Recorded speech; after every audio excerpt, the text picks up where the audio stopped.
Hey, CCX Media, this is Uber. This is Darryl Koshashawi. I need a little documentary quickly.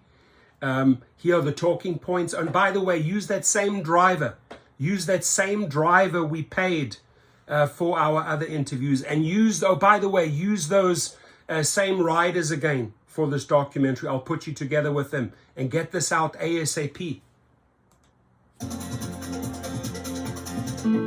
Oh wow, you look very Rideshare exit, the latest. You look Uber very familiar. What their possible Twin Cities departure means for those who rely on those companies for rides and income.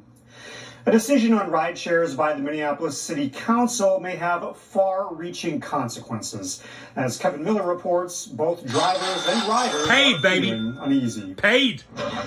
10,444.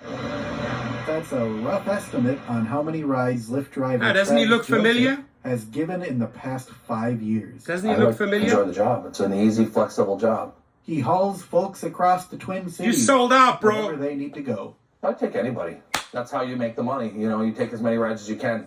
But he's worried Yeah, that you all get could come to an take as abrupt, many checks as you can from uncinematic Uber. end this spring. The Minneapolis City Council approved a wage hike for rideshare drivers. In response, Uber says they're leaving the Twin Cities, and Lyft says they're done with Minneapolis on May 1st. Good, fuck and off. While Lyft isn't Joseph's main moneymaker, he's worried his side gig driving may fall by the wayside. I can see how this will hurt a lot of people. And honestly, I want to keep that money coming in because it does help me survive. It helps me pay my bills. But it's not just drivers who are anxious. Yep. At her Golden Valley apartment, Mary Casey says if the ride shares go, Disabilities. she's not likely to go anywhere very fast. You know, when you're only 55, it's kind of hard. So, I've been very grateful with Uber and Lyft. Her severe vertigo means she can't drive, so she relies on...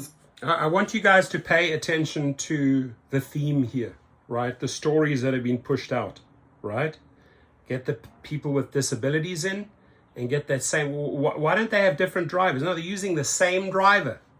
And this is a media company, right? This is a media company that put this together.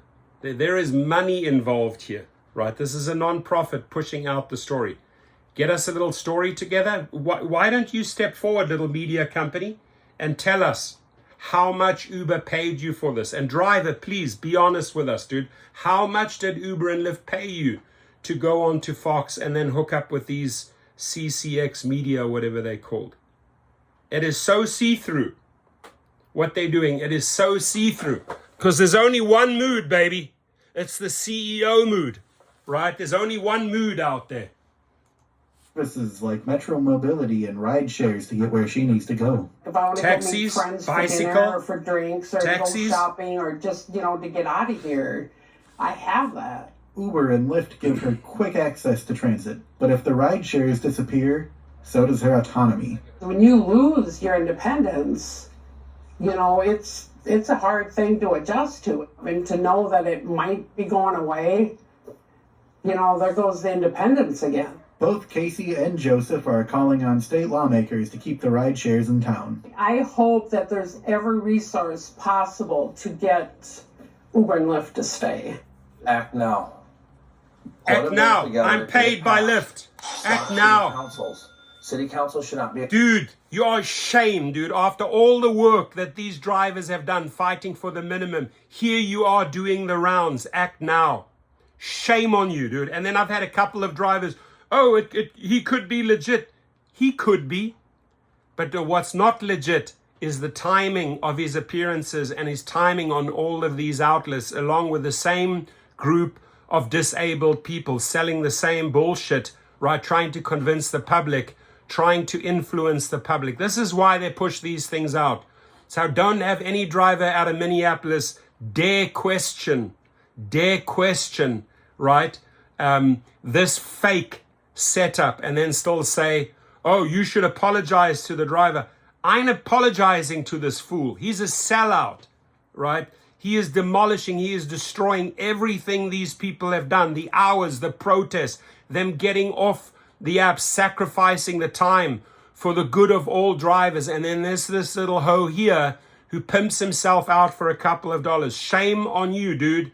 And shame on the few drivers, but 3 or 4 people said I should apologize to this fool. I ain't apologizing to this fool. He'll get a good South African flatty if I see him.